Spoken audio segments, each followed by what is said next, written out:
Bom dia, boa tarde, boa noite, tudo bem com vocês, pessoal do oitavo ano? Aqui é o professor Juan e sejam bem-vindos a mais uma videoaula de História. Hoje o tema da nossa aula será estritamente sobre a discussão de como que a modernidade se estabelece no continente europeu.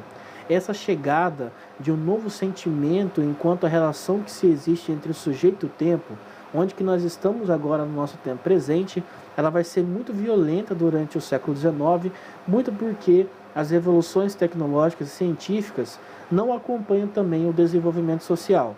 Por mais que as cidades elas começam a crescer vertiginosamente, não se acompanha a sociedade enquanto um todo. O centro, a parte onde a nobreza, a parte onde os grandes ricos ficam, conseguem sim acompanhar. Agora a periferia, a parte da população mais pobre, ela ainda passa por poucas e boas, tá? Então vamos hoje falar um pouquinho mais como é que as cidades começam a crescer e também como é que a sociedade acompanha esse crescimento exponencial.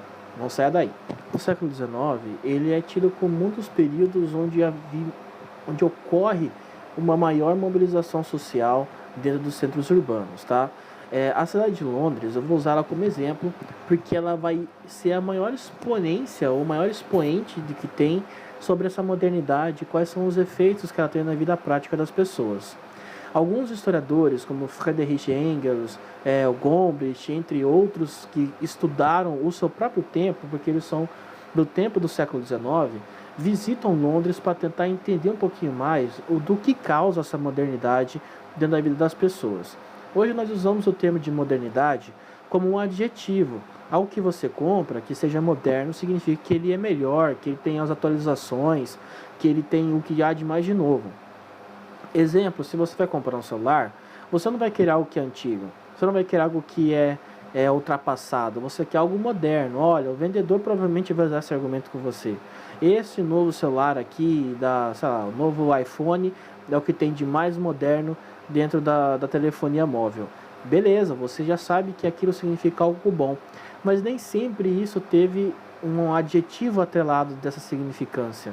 Durante o século XIX, haviam aqueles que nós chamamos de tradicionalistas. O que é o tradicionalista, Juan? É aquele cara, ou aquela mulher também serve, né? Que não aceita essas mudanças da modernidade. Muitos deles, por exemplo, vão dizer que essa modernidade ela perverte os valores tradicionais da sociedade. Um dos exemplos era na época do século XIX, houve um movimento de aversão ao telefone. Sim, o telefone ele é recém-criado ali em 1826 e desde então a Inglaterra ela tem adentrado e aperfeiçoado esse telefone. Lógico que não é todo mundo que tem acesso, o telefone ainda era algo caríssimo, mas o que eu estou dizendo aqui é que alguns estabelecimentos, mesmo aqueles de nobres que têm muito dinheiro ou de famílias muito abastadas, haviam os tradicionalistas que não aceitavam a presença de telefone, porque diziam que era uma perversão das mensagens, que as conversas deveriam ser feitas pessoalmente, em que as pessoas deveriam ter um contato social maior. Hoje essa conversa ainda existe, né? As pessoas dizem que o pessoal fica muito tempo no smartphone e deixa de interagir socialmente. O que eu entendo também é perfeitamente plausível, porque realmente algumas pessoas ficam com a cara ali grudada no celular e esquecem de olhar o que está na frente da sua vida. Mas principalmente no século XIX esse discurso tem muita força. As cidades elas passam por uma transformação radicalíssima, muito porque Londres, até o século XIX, era uma cidade pequena parando para pensar em contexto europeu. Ela era sim a maior cidade da Inglaterra, mas isso não significa que ela tinha a quantidade de habitantes que ela vai receber no século XIX. Alguns historiadores alertam, inclusive, que Londres passa por um acréscimo e um aumento demográfico mais de 120%.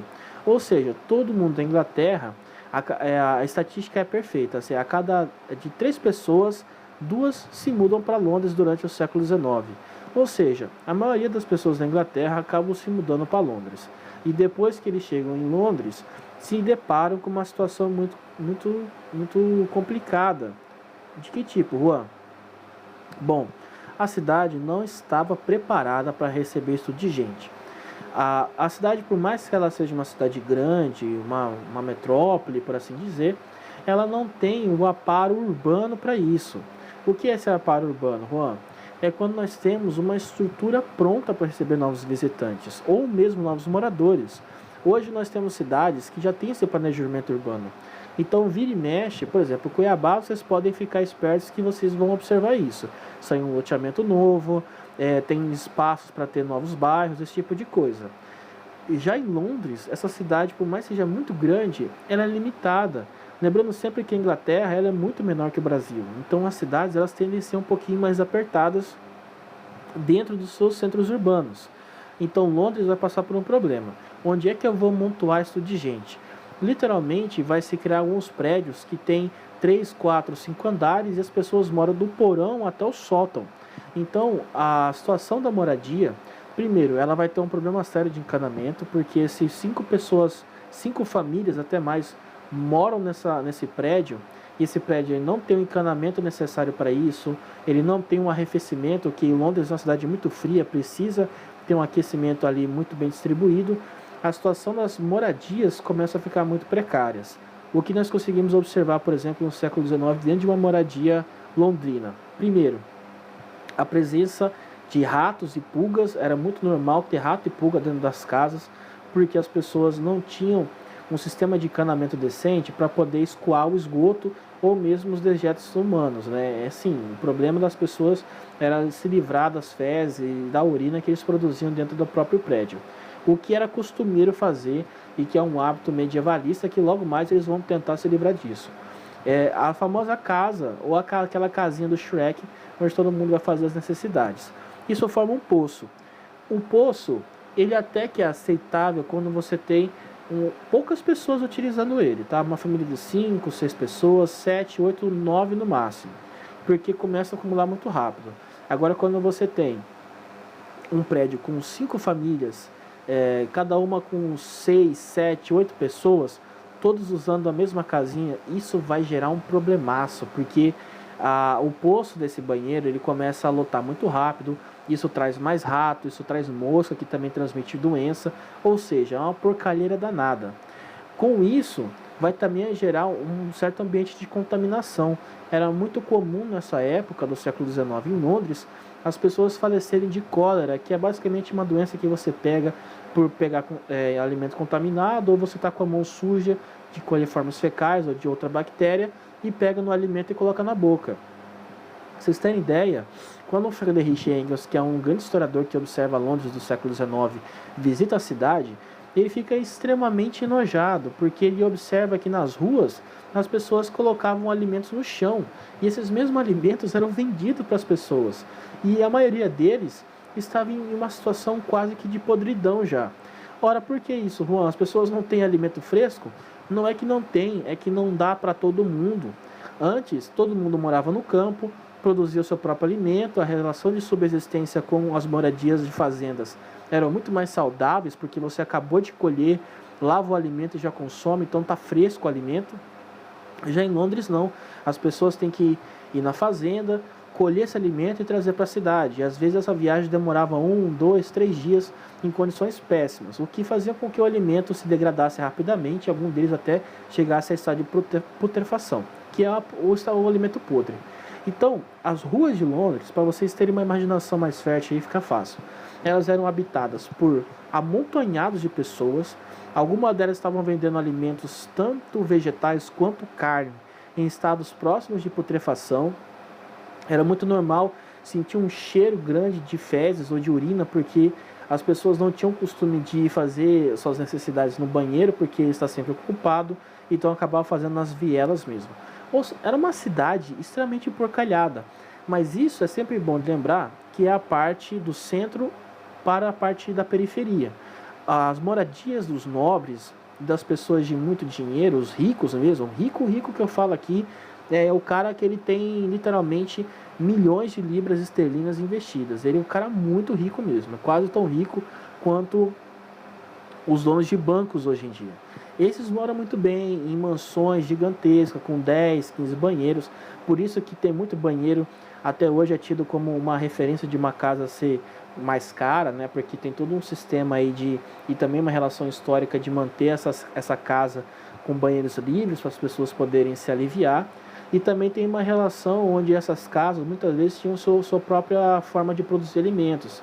Né? Dentro dessas grandes propriedades tinha ali uma horta que produzia tomates, verduras, tinha alguns poucos animais que é para manter em caso de inverno uma alimentação mais saudável e fresca. Ao contrário do que é as moradias das periferias. Por mais que a relação da moradia seja um assunto sensível, tem outro que é mais sensível ainda, que é a relação de trabalho e de produção. Que isso, Juan? Seguinte, nós tivemos durante o século XVIII uma revolução que foi a Revolução Trabalhista de Ofícios. Essa revolução ela é marcada porque as pessoas começam a deixar profissões que antes eram tidas como profissões menores, que é fazendeiro, que eram açougueiro, profissões que geravam basicamente alimentos, tá? Que trabalhavam com alimentação, para adentrarem nas casas de ofícios, que era para trabalhar com coisas mais rentáveis, como alfaiate, oficina mecânica, alvenaria, coisas que produzem, oficinas que vão produzir algum bem durável, tá? Então, por exemplo, uma carroça, uma mobília, algo desse tipo, tá? Agora o problema é, com a chegada do século XIX, também surgiram as máquinas. Então, o que antes era demorado para fazer e era necessário um artesão mesmo, que tinha esse ofício muito bem trabalhado, 10 anos de experiência quase para aprender o ofício na sua totalidade, era feito por uma máquina agora em menos de meia hora. A máquina você não precisa ensinar ela. Você a formata, deixa ela da forma que você quer que ela trabalhe, e ela vai trabalhar dia e noite ali sem cansar. Ela só tem o desgaste natural das peças, mas você trocou a peça, pronto, a máquina volta a funcionar. Isso vai gerar uma alta taxa de desemprego, porque se a máquina agora faz o trabalho de 10 artesãos ou de 10 mecânicos que seja, em um período muito menor, qual é a necessidade de você ter esses artesãos? Os alfaiates vão basicamente desaparecer, porque as pessoas não têm mais dinheiro para, por exemplo, encomendar uma roupa, esperar 6 meses para ela ficar pronta e aí pagar uma fortuna por isso. Porque agora tem aquelas máquinas tecelãs da indústria têxtil que acabou de ser criada, que produzem a famosa camiseta. A camiseta fica pronta em 15 minutos e ela tem um preço muito menor do que uma roupa feita em alfaiate. Até mesmo os ternos. Os ternos, que antes eram roupas que somente a alta burguesia poderia usar, ou os nobres, porque eram caríssimos, agora passam a ser um pouquinho mais acessíveis. Só que em contrapartida, as pessoas que fazem esses produtos, os artesãos mesmos, eles acabam passando por um momento de grande dificuldade econômica. Vão acabar se refugiando em termos de massa proletariada, o que antes era uma profissão muito rica, que dava muito dinheiro para eles, passa a não existir mais, eles acabam tendo que vender sua força de trabalho. Juan, o que é força de trabalho? Força de trabalho é quem não tem uma forma de produzir riqueza, que não é dono de fábrica, que não é dono de oficina, ele tem que vender isso aqui, ó, a força de trabalho que as mãos dele geram. Por mais que algumas máquinas sejam automatizadas hoje em dia, e não precisa nem de ninguém para apertar um botão, nessa época, algumas máquinas ainda precisavam do auxílio das pessoas. Por exemplo, puxar uma alavanca, segurar uma barra de ferro enquanto ela está sendo cortada, puxar um certo metal pesado para dentro de uma oficina para poder acontecer a fundição do próprio metal, esse tipo de coisa. São trabalhos extremamente pesados e que precisam de pessoas supervisionando. Só que esses trabalhos, sendo pesados e não sendo necessariamente precisos de ter um estudo maior sobre ele, acabam sendo desvalorizados. Então, as pessoas que trabalham em fábricas, que fazem esse trabalho pesado, recebem salários baixos, muito baixos mesmo.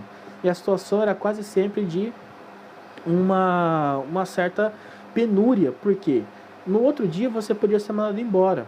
Lembrando sempre que no século XIX não tem leis trabalhistas. Então, se você foi lá, está trabalhando numa fábrica, vamos supor que ela corta vigas de aço para poder fazer ferrovias, e você bobeou, perdeu uma mão, perdeu um dedo e não pode mais trabalhar, você vai ser demitido. Pronto, você não tem como mais trabalhar, você não tem como produzir, portanto você perde a sua utilidade, que é a sua força de trabalho. Essa situação começa a gerar movimentos contra esse novo tipo de modernidade. Acho que o mais famoso deles eu posso citar aqui, que são os Lundines. Os Lundines, ou os cartistas, eram aqueles que diziam que a máquina ela estava destruindo a sociedade humana e, portanto, eles começaram a destruir as fábricas. Em vez de eles fazerem uma reivindicação para o dono da fábrica, eles entravam em multidões, quebravam as máquinas e se retiravam. A tentativa deles era mostrar que esse tipo de destruição seria constante, então as pessoas deveriam abolir as máquinas porque não compensaria. Os trabalhadores sempre estariam ali quebrando as máquinas e assim não teria como se manter a produção. É lógico que esse movimento ele foi suprimido muito rapidamente pela polícia e logo mais essas pessoas foram presas e exiladas. Aquelas que não foram exiladas acabaram ficando em uma situação muito precária porque não conseguiu emprego, por ter se feriado esse movimento mais violento, e acabam também servindo de exemplo para aqueles que não queriam seguir esse tipo de trabalho, esse tipo de reivindicação. Mais tarde, os organizadores dos movimentos começam a perceber que existe uma forma alternativa de reivindicar, que são os trade laborers e unions. Seria algo similar, mas muito forçado ao sindicato aqui no Brasil. O sindicato aqui no Brasil tem uma outra organização, que eu não quero entrar nesse método, mas é para vocês terem uma ideia, já me vale.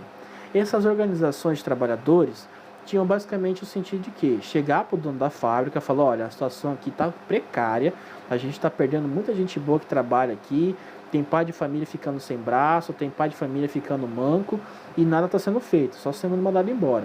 A gente precisa de uma garantia para poder trabalhar com mais calma. Então essas organizações começam a ter alguns avanços, algumas fábricas vão se recusar a dar esse tipo de amparo, e aí eles começam a organizar as famosas greves, né? A greve na época não era só deixar de trabalhar, mas também impedir de que alguém fosse trabalhar nessa fábrica.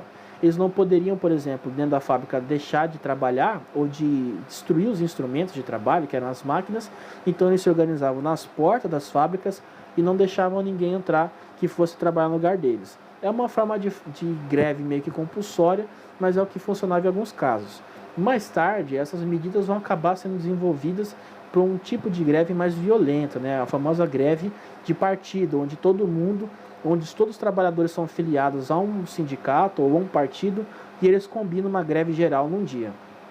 Esse tipo de greve ela é muito mais eficaz porque você tem um blackout total da produção e os donos de fábricas acabam sentindo isso exatamente junto com o governo.